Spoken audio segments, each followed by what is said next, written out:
Hello everybody, Wild Bill for America here, and it's time for Coffee with Bill. Been out of state visiting friends for a while, and I'm setting up a new bunker, but I'm ready to go now. Let's see what's happening. Donna Cowan strikes again. She says there is a 0.01% chance of rain, and she's appalled that people are not using their umbrellas. Think about it. Yeah, Kamala Harris says Joe Biden will end the COVID-19 crisis. Hey, why not? They started it. All they have to do is order their media lapdogs to shut up, and bingo, the crisis is over. And Joe Dan Gorman asked a good question the other day. Have you noticed that there is no end game on these face masks the American people are wearing? Have you heard any Democrats say, we will no longer need the masks when such and such happens? I believe they intend to permanently wipe the smiles off the faces of the American people.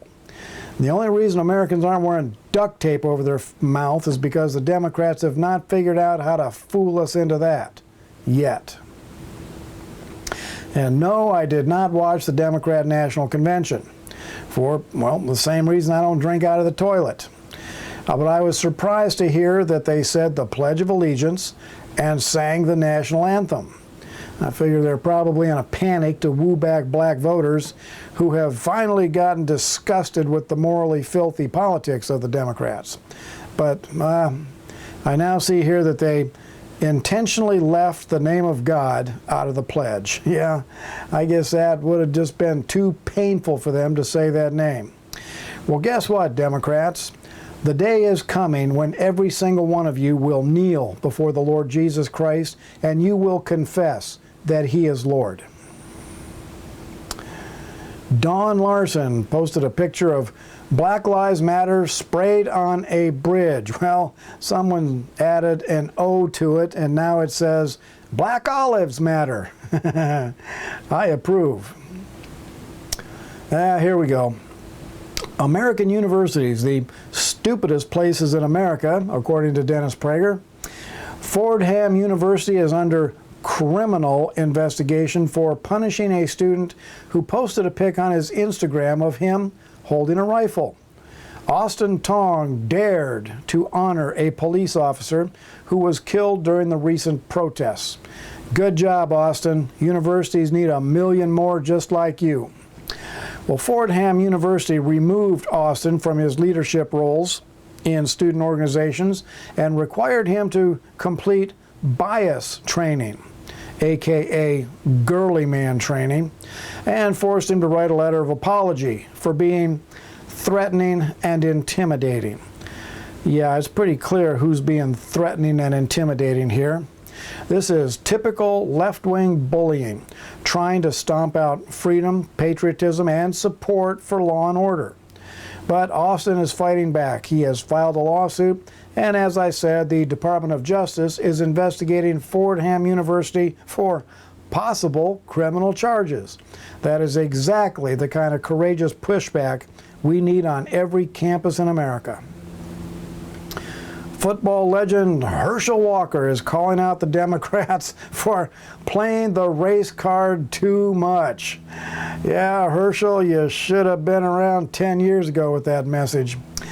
He criticized Joe Biden for saying he's running for president to, quote, oppose racism. Well, here's a Wild Bill bullet of truth for America. When the Democrats say they are opposing racism, what they mean is that they are creating as much black racism as possible to stomp white Americans out from having any influence in their own country. To the Democrats, ending racism means stomping out white America. I'm telling you, the Democrats are the most racist bunch of dirtbags to ever disgrace the USA. I was just at the Daytona Flea Market to get my Black Robe Regiment patch sewn on, and a lady at the Donald Trump booth, well, one of the Donald Trump booths, asked me if I knew about the plan for the mob to overrun the White House, I guess sometime next month. I said, no, but it would be fun to watch. Now, I don't see anything on the news feeds about it, But I do see Dan Bongino warning them that any attempt to take over the White House would end very badly for them. Dan, don't warn them, encourage them. This is a lesson they need to learn, and the sooner the better. Up in Northern California, a Marine Corps veteran spoke to the city council and told them in no uncertain terms that the American people are fed up with the outrageous government crackdowns. Carlos Zapata says, "Our families are starving. Right now," he says, "we're being peaceful, and you better be happy that we are good citizens, peaceful citizens. But it's not going to be peaceful much longer." And Gavin Newsom, the girly man governor of California, will not back off an inch. He is going to continue to starve businesses and families until there is no choice but to take it to the streets.